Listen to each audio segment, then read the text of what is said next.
Hi friends, மாயா சீனு சீரியலை பற்றி தான் நம்ம இந்த வீடியோக்குள்ளே பார்க்க போகிறோம். வாங்க நம்ம வீடியோக்குள்ளே போகலாம். ஜானகியை காப்பாற்றுறதுக்காக மாயா பணத்தை ஏற்பாடு பண்ணிவிட்டு நேராக கோர்ட்டுக்கு வராங்க. அங்கே வந்ததுமே அவங்க பேக்கில் உள்ள பணத்தை ஓப்பன் பண்ணி பார்க்குறாங்க. பார்த்ததுமே அதிர்ச்சி அடைகிறாங்க. ஏன்னா பணத்துக்கு பதில் உள்ள ஒரே பேப்பராக இருக்குது. இதை பார்த்ததுமே மாயா அதிர்ச்சி அடைகிறாங்க. ஐயோ, நான் 10 லட்ச ரூபா பணத்தை தானே வாங்கிட்டு வந்தேன், எப்படி இந்த பணம் மாறிடுச்சுன்னு எனக்கு தெரியல அப்படின்னு சொல்லி ரொம்பவே பதட்டமடைகிறாங்க. அப்போ லாயர் சொல்கிறாங்க, 10 மணி வரைக்கும் தான் டைம் இருக்குன்னு, கொஞ்ச நேரம் தான் டைம் இருக்குது, இப்போ என்ன பண்ண போறீங்க அப்படின்னு சொல்லி கேட்கும்போது அப்போ ஜானகி சொல்கிறாங்க, மாயா என்னை பற்றி கவலைப்படாத மாயா அப்படிங்கும்போது, என்ன பெரியமா நீங்கள் சொல்லிட்டு இருக்கிறீங்க அப்படின்னு சொல்லிட்டு மாயா ரொம்பவே ஃபீல் பண்ணி அழ ஆரம்பிச்சிருந்தாங்க. அப்போ சிவாவுக்கும் மணிக்கும் அவங்களுக்கும் ஒன்றுமே புரிய மட்டுக்கு இப்போ என்ன பண்ணுறதுன்னு தெரியும் போது கரெக்டாக பார்த்தோம்னா ரகுராம் வந்துருந்தாங்க. வந்தது மட்டும் இல்லாமல் 10 லட்ச ரூபா பணத்தையும் கொடுக்குறாங்க. இதை கொஞ்சமே எதிர்பார்க்காத இவங்க எல்லாருமே ரொம்பவே சந்தோஷப்பட ஆரம்பிச்சிருந்தாங்க. அப்போ ஜானகி ரகுராம் கிட்ட வந்துட்டு அவங்க ரொம்பவே கண்ணீர் வடிச்சுக்கிட்டு அவங்க கண்ணீர் மூலம் அவங்க நன்றி சொல்லிட்டு இருக்கிறாங்க.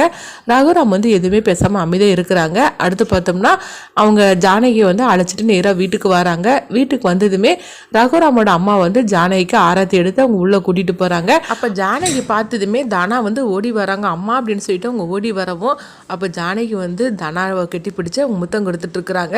அப்போ பத்மாவும் பார்வதியும் எரிச்சலோடு இருந்துட்டு இருக்கிறாங்க. இந்த மாயா தான் இவங்களை கூட்டிகிட்டு வந்திருக்கணும், பணத்துக்கு என்ன பண்ணாலும் தெரியல அப்படின்னு சொல்லிட்டு இருக்கும்போது அப்போ ரகுராமோட அம்மா கேட்குறாங்க, ஜானகி 10 லட்ச ரூபா பணத்தை மாயா உனக்காக கெட்டி அவள் அழைச்சிட்டு வந்திருக்காளா அப்படின்னு சொல்லும் போது, இல்லத்த, எனக்காக பணத்தை கொடுத்தது மாயா கிடையாது, சொல்ல பொண்ணாக்கி மாயா எவ்வளோ கஷ்டப்பட்டா, ஆனால் கடைசியில் இந்த மாதிரிக்கு நடந்து போச்சுது, உங்கள் பையன் தான் 10 லட்ச ரூபா பணத்தை கட்டி என்னை அழைச்சிட்டு வந்தார் அப்படிங்கவும் இதை கெட்டதுமே பத்மாவும் பார்வதியும் ரொம்பவே அதிர்ச்சி அடைகிறாங்க.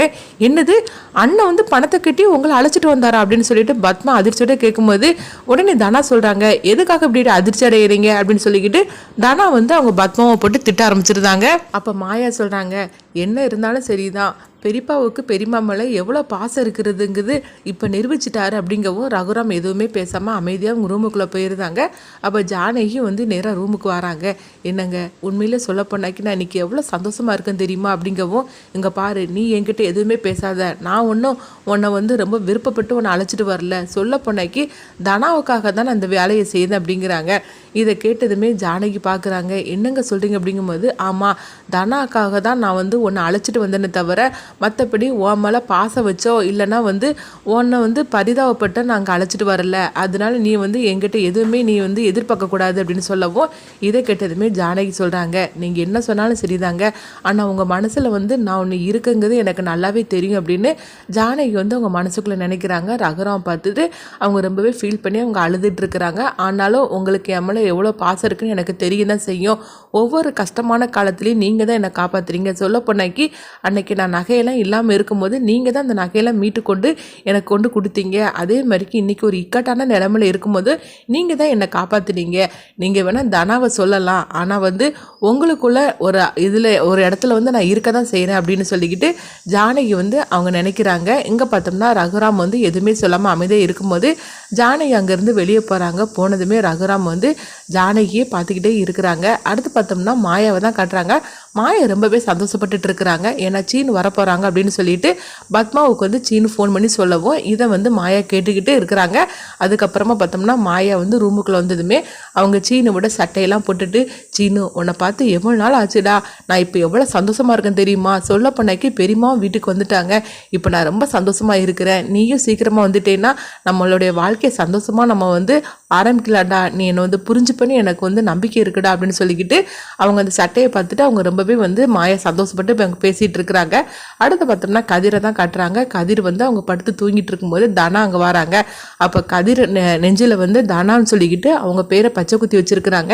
இதை பார்த்ததுமே தனா கண்ணீர் வெடித்து அழ ஆரம்பிச்சிருந்தாங்க. உனக்கு என் மேலே எவ்வளோ பாசம் இருக்குது, ஆனால் நான் தான் உன்னை புரிஞ்சுக்காமல் இருந்துட்டேன், சொல்ல போனாக்கி அந்த கார்த்தி நல்லவன் நினச்சி நான் ஏமாற போனேன், ஆனால் நீயும் மாயாவும் அம்மாவும் இல்லைன்னா என்னுடைய வாழ்க்கையே நாசமாக இருக்கும், என் வாழ்க்கையை காப்பாற்றினது மட்டும் இல்லாமல் இந்த உண்மையை சொல்லாமல் என்கிட்ட மறைச்சிட்டியே, இந்த உண்மை மட்டும் எனக்கு தெரியாமல் இருந்தால் கடைசி வரைக்கும் நான் உன்னை தப்பாக தானே புரிஞ்சிருப்பேன் அப்படின்னு சொல்லிக்கிட்டு தனா கதிரை பார்த்து ரொம்பவே ஃபீல் பண்ணி அழுதுட்டு இருக்கிறாங்க. கதிர் நல்லா தூங்கிட்டு இருக்கிறாங்க. அடுத்து புவனேஸ்வரி தான் காட்டுறாங்க. புவனேஸ்வரிட்டு இருந்து மகாலிங்க இந்த விஷயத்தை பற்றி சொல்கிறாங்க. அதாவது ஜானகி வந்து ரகுராம் பணத்தை கட்டி அழைச்சிட்டு போயிட்டாங்க அப்படின்னு சொல்லிக்கிட்டு இந்த விஷயத்தை பற்றி சொல்லவும் இதை கேட்டதுமே புவனேஸ்வரி அதிர்ச்சி அடைகிறாங்க. ஏன்னா பார்த்தோம்னா மாயா வந்து யாருக்கிட்டெல்லாம் பணத்தை கேட்டு வச்சுருந்தாங்களோ எல்லா பக்கமும் வந்து பணத்தை கொடுக்க விடாமல் பண்ணிடுறாங்க புவனேஸ்வரி. அதனால ஜானகியை காப்பாற்ற முடியாது அப்படின்னு சொல்லிட்டு அவங்களும் சந்தோஷப்பட்டுட்டு இருந்தாங்க. ஆனால் ரகுராம் வந்து ஜானகியை காப்பாற்றுறதுக்காக கடைசியில் 10 லட்ச ரூபா பணத்தை கொடுத்து அவர் காப்பாற்றுவார்னு சொல்லிக்கிட்டு கொஞ்சம் கூட புவனேஸ்வரி நினைக்கவே இல்லை. ரகுராம் வந்து ஜானகி மேலே ரொம்பவே கோவத்தில் இருக்கனால பணத்தை கொடுக்க மாட்டாரு அப்படின்னு சொல்லிக்கிட்டு தான் புவனேஸ்வரி ஒரு திட்டத்தை போட்டாங்க. ஆனால் கடைசியில் அவங்க திட்டம் எல்லாமே வந்து பாலா போச்சுது. பசுபதி சொல்கிறாங்க, என்ன புவனா நம்ம என்ன திட்டம் போட்டாலும் சரிதான், கடைசியில் அவங்க ஜெயிக்கிறாங்களே அப்படின்னு சொல்லும் போது அதுதான் நான் எனக்கும் புரியலை. சொல்ல போனாக்க இந்த ரகுராம் வந்து ஜானகிக்காக பணத்தை கொடுப்பேன்னு சொல்லிட்டு நான் கொஞ்சம் கூட எதிர்பார்க்கவே இல்லை.